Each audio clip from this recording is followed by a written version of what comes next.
너 이거 이렇게 안 하면, 세상 방법대로 안 하면 너 세상에서 잘 될 수 없어. 잘 안 되면 되죠. 그렇잖아요. 여러분, 사기 왜 당해요? 사기 왜 당해요? 저도 사기 당해봤는데, 사기 왜 당하느냐? 사기 당할 준비를 하고 있어서 그래요. 사기 당할 준비요. 사기 당할 준비가 뭐냐? 욕심이에요, 욕심. 욕심. 욕심을 다 가지고 있으면 사기 당할 준비를 만반히 한 거예요. 그럼 거기서 그 욕심을 살짝 건드리면, 그 욕심에 이끌려가는 순간 사기 당하는 거예요. 띠리리 전화가 와서, 여기 기가 막히게 좋은 땅이 있습니다. 이 땅 사시면 10배로 튀겨집니다. 아유, 그런 땅 있으면은 얼른 사세요. 아니니까 사시라고요. 그러니까, 아유, 나는 안 사도 돼요. 그걸 알고 계신 분 사세요. 사기 안 넘어가요. 안 넘어가. 요즘 보이스피싱도, 보이스피싱에 옛날에는 그냥 막 협박하고 이런 보이스피싱이 많았다면, 지금 보이스피싱은 다 욕심을 건드리는 보이스피싱들이 많아요. 요거 요렇게 하면 이만큼 돈 빌려주겠다. 뭐 싼 이자로 돈 빌려줘서 비싼 거 다 갚을 수 있게 해주겠다. 뭐 막 이러다 보니까 거기에 이끌려가다 보면, 여러분 한번 자신에게 물어보세요. 나는 세상이 감당치 못하는 자입니까? 세상을 감당치 못하는 자입니까?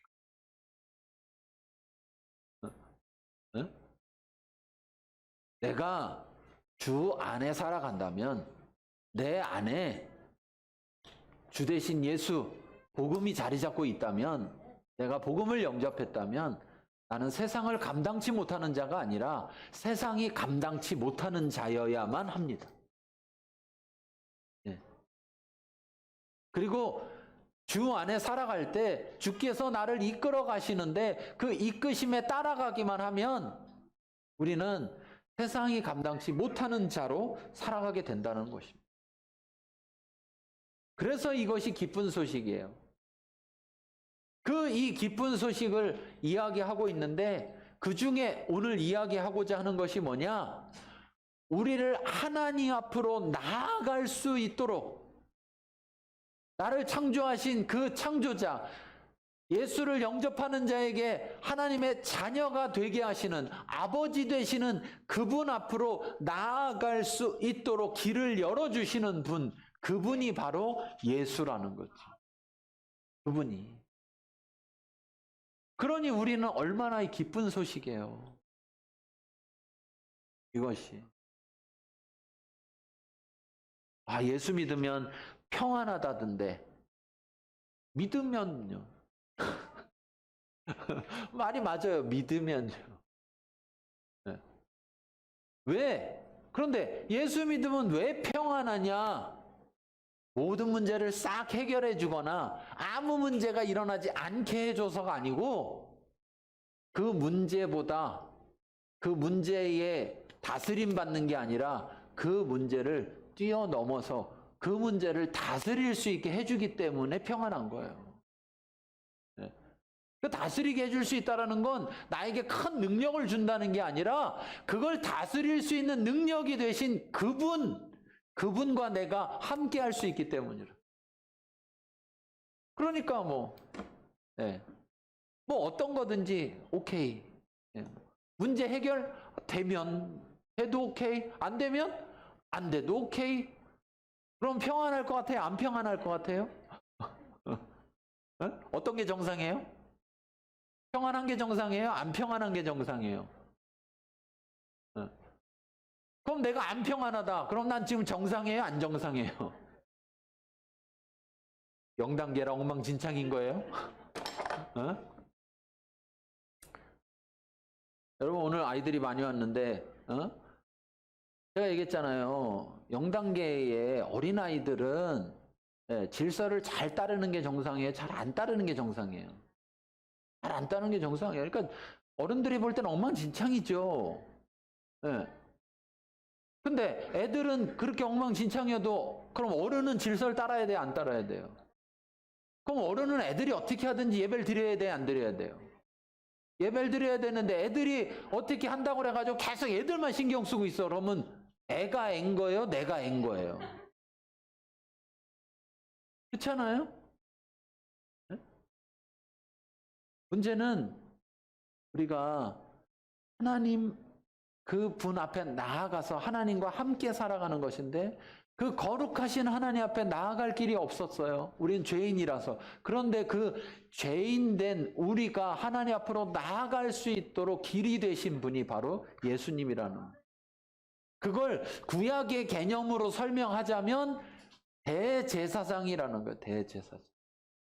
모든 사람들은 제사장을 통해서 하나님 앞에 나아갔고 특별히 대제사장을 통해서 하나님의 언약궤가 있는 지성소에 1년에 단 한 번 나아갈 수 있었는데 이제는 그 예수님을 통해서 예수님이 우리와 함께 하심으로 1년에 한 번이 아니라 어느 때든지 항상 하나님 앞에 나아갈 수 있는 길이 열려졌다라는 사실입니다. 네. 왜? 예수님이 대제사장 되시기 때문에 예수님이 우리를 하나님 앞으로 인도하시며 하나님 앞으로 나아가는 자들을 구원하시는 분이 되시기 때문이라는 사실이에요. 자, 1절에서 3절까지의 오늘 내용이 좀 많은데 그냥 빨리빨리 좀 살펴볼게요. 1절에서 3절까지에 보면 멜기세덱에 대해서 이야기해요. 지난주까지 계속 얘기했지만 너희가 내가 5장에 보면 내가 너희한테 예수님이 멜기세덱의 반차를 따르는 제사장이다. 근데 내가 너희한테 멜기세덱에 대해서 얘기하고 싶은데 5장 6장을 통해서 답답함을 얘기해요. 뭘 답답함을 얘기해요? 내가 말해도 니네가 잘 못 알아듣는 것이 문제다. 이렇게 얘기했죠. 왜 잘 못 알아듣는다는 거예요? 자라나지를 않았기 때문에 그렇다. 그래서 너네들 자라나야 된다. 너네들 세월이 지났으면 선생이 되어 있을 자리에 있어야 될 너희들이 아직도 어린아이 같이 되어 있다면 단단한 것을 먹어야 되고 가르쳐야 될 자가 아직도 여전히 초보를 다시금 받아들여야 된다면 이건 잘못된 거다. 너희가 자라나라. 예. 왜 자라나지 않으면 어린아이 같이 되어 있을 때 어린아이 같이 되어 있다 보면 유혹에 이끌리게 된다. 유혹에 이끌려가서 결국 어떻게 되느냐? 배교하게 된다. 믿음을 버리게 된다. 그렇기 때문에 믿음을 버리지 않도록 해야 되는데 그러기 위해서 믿음을 버리지 않도록 하기 위해서 자라나야 된다. 그리고 그 자라나는 것은 하나님으로 인하여서 자라나게 되는 것이다. 그러니까 우리 힘으로 노력으로 자라날 수 있는 게 아니라 하나님이 우리를 자라나게 하신다는 거예요. 그럼 우리는 뭐 하려고만 하면 돼요? 자라나려고만 하면 돼요. 그런데 문제는 하나님이 해주시는데 자라나려고 안 하는 게 문제라는 거예요. 선생님이 설명을 아무리 해도 선생님을 설명하십시오. 나는 절대 안 들을 겁니다. 교실에 앉아가지고 교실에 앉아서 얼굴은 칠판을 쳐다보고 있으면서 생각은 다른 데가 있고 귀를 활짝 열어서 일로 들어온 건 일로 빨리 속히 빠져나가게 하고 똑같아요. 지금 제가 지금 설교하고 있는데 여기 앉아가지고 고개는 저를 쳐다보고 있으면서 생각은 다른 데가 있고 귀는 활짝 열어서 숭숭 지나다니고 있고 그럼 소용이 없다는 거죠. 아무리 이야기해도 들으려고 해야 돼. 들으려고. 사람의 말이 아니라 하나님의 말씀을 들으려고 해야 돼. 그래서 그 멜기세덱에 대해서 내가 이야기하겠다 하면서 이제 7장에서 멜기세덱에 대해서 이야기하고 멜기세덱의 반차를 따르는 그 예수님 멜기세덱의 뒤를 이어서 제사장이 되시는 예수님이 어떤 분인지 어떤 관계인지를 이야기하는 것입니다. 그래서 7장 1절에서 3절까지 속에 보면 멜기세덱 그는 살렘 왕인데 살렘은 살렘이라고도 부르고 예루살렘이라고도 부르고 모리아라고도 부르고 여부스라고도 부르고 시온이라고 부르고 아리엘이라고도 불러요. 다 같은 곳을 말하는 지명이에요. 그런데 그 살렘 왕의 지극히 높으신 하나님의 제사장이었다라는 거예요. 그러면서 그 사람이 아브라함을 만나서 복을 빌었는데 아브라함이 모든 것의 10의 1을 그에게 나누어 줬다. 근데 그 멜기세덱이라는 그 사람의 이름을 해석하면 멜기세덱은 말락이라는 말과 ጼ덱이라는 말이 합쳐진 말이에요. 예. 근데 이 말락이라는 말이 소유형이 되면 멜기가 이렇게 되거든요. 예. 그래서 누구의 뭐의 왕 이런 식이 되는 거예요. 멜기 뭐의 왕 이게 멜기. 예. 그냥 말락 그러면 왕인데 ጼ덱 그러면은 보통 의를 말해요. 의. 그래서 의의 왕 이렇게 되는 거예요. 그 이름을 해석하면 의의 왕이고 평강의 왕이다.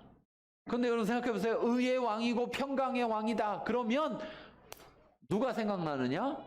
예수님. 그래서 멜기세덱은 사실 구약의 예수님에 대한 모형이고 예표예요. 예표. 예, 예표. 진정으로 하나님 앞에 나아가는 길이 누구냐? 바로 예수님이라는 것에 대한 예표인 겁니다. 예수님 스스로도 내가 길이요 진리요 생명이라고 그랬죠? 내가 길이라는 게 무슨 길이라는 거예요? 바로 하나님 앞으로 나아가는 길이라는 거예요. 예, 나를 통하지 않고는 아버지께 나아갈 자가 없느니라 말씀하고 계시는. 그러니까 여러분 우리가 어딜 가려면 뭘 알아야 돼요? 길을 알아야 가죠. 그렇죠? 길을 알아야 가요. 예. 근데 우리 여러분 내비게이션의 생각을 버리셔야 됩니다. 예? 내비게이션의 생각을 버려야 돼요. 왜 그러냐? 내비게이션이 다 망쳐놔. 아무 데로나 가도 내비게이션이 막 알려주잖아요. 그쵸? 오른쪽으로 가서는 나는 왼쪽으로 가버려. 그러면 이 아주 마음 좋은 내비게이션 아줌마가 얘기해 주잖아요. 예, 몇 미터 가서 돌아오세요. 뭐 이렇게 알려줘. 또는 가다가 다시 우회전하세요. 뭐 하세요? 계속. 그래서 우리는 길을 잘못 가도 목표 지점에는 갈 수 있다는 생각을 가지고 있어요. 그리고 그 길로만 가지 않아도 된다는 생각을 가지고 있어요. 버려요. 네, 버려. 예수님이 길이라는 건 길을 가르쳐 준다는 게 아니고 예수님 자체가 길이라는 거예요. 그 길이 아니면 안 된다는 거예요. 딴 길로 가서는 돌아와서 갈 수 있는 게 아니고 딴 길로 나갔다면 다시 그 길로 와야 돼요. 예, 괜히 멀리 돌아다니다 방황하다 다시 제자리로 오지 마시고 예, 차근차근 가시길 바라요. 그 길을. 그래서 결국 이 멜기세덱을 말하면서 이 멜기세덱은 아버지도 없고 3절에 어머니도 없고 족보도 없고 시작한 날도 없고 생명의 끝도 죽었다는 얘기도 없고 이 모든 얘기가 없는데 마치 누구와 같으냐? 하나님의 아들 예수를 닮았다. 그래서 항상 제사장이다. 제사장. 그러니까 제사장이라는 건 사실 이스라엘이 생겨나면서 출애굽한 이후에 레위기를 통해서 주어진 제사장의 제도인데 그런데 레위 지파에서만 나올 수 있는 특별히 그 중에서 아론의 자손에서만 나올 수 있는 것이 제사장인데 그런데 이미 그 이전에 아브라함의 후손인 그들 이전에 이미 하나님은 멜기세덱이라는 제사장을 세워놨다는 거예요. 네. 이런 점에서 제사장인 이스라엘의 제사장은 이스라엘 백성을 하나님께 인도하는 자였다면 멜기세덱은 이스라엘 백성이 아니에요. 그렇죠? 그런 점에서는 하나님은 이미 이 세상의 모든 자들을 하나님께 나올 수 있도록 하나님의 제사장을 세우셨다라는 말이에요. 지금 시대에는 모든 자의 대제사장으로서 누가? 예수님이 그 역할을 하신다는 얘기예요. 그러니까 예수님이 있다는 것만으로도 우리에게는요 얼마나 큰 기쁨이에요. 얼마나 큰 기쁨. 여러분 어딜 갔는데 길이 없어. 길이 없어요. 그러면 얼마나 낙심됩니까? 길이 없으면. 그런데 길이 있어요. 내가 그 길을 가느냐, 갈 수 있느냐, 이건 두 번째 문제예요. 그렇죠? 그건 두 번째 문제예요. 더 중요한 문제는 길이 있어야 되는 거예요. 그런데 그 길이 있다는 거예요. 바로 예수님이라는 거죠. 자, 4절부터 10절까지를 보면 멜기세덱이 어떤지에 대해서 예수님과 비교하면서 말했으면서 4절에 이 사람이 얼마나 높은가를 생각해 보라 이렇게 말하는데 조상 아브라함도 노량물 중 10분의 1을 그에게 주었다. 예. 창세기 14장 17절에서 20절 가운데 나오는 거죠. 여러 왕들이 쳐들어와가지고 막 사람들을 약탈하고 다섯 개 나라를 침범해서 그렇게 하고 가면서 아브라함의 조카 롯이 살고 있는데도 점령하고 거기서 롯을 데려갔어요. 그 잡혀갔다는 소식을 듣고 가서 구해오잖아요. 그렇죠? 구해가지고 돌아오다가 그 돌아오는 길에 바로 이 살렘 왕인 멜기세덱을 만나게 돼요. 멜기세덱이 만나러 왔죠. 네, 아브라함을 만나러 왔습니다. 그래서 만나러 와서 창세기 14장에 보면 떡과 포도주를 가지고 나왔어요.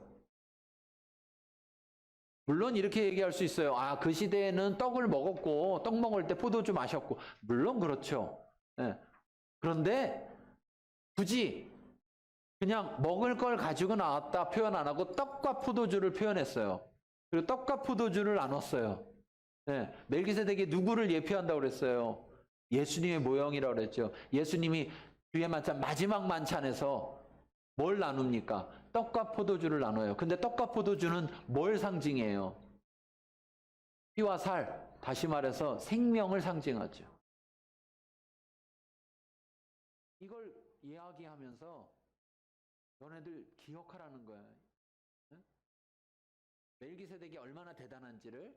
왜 그러냐?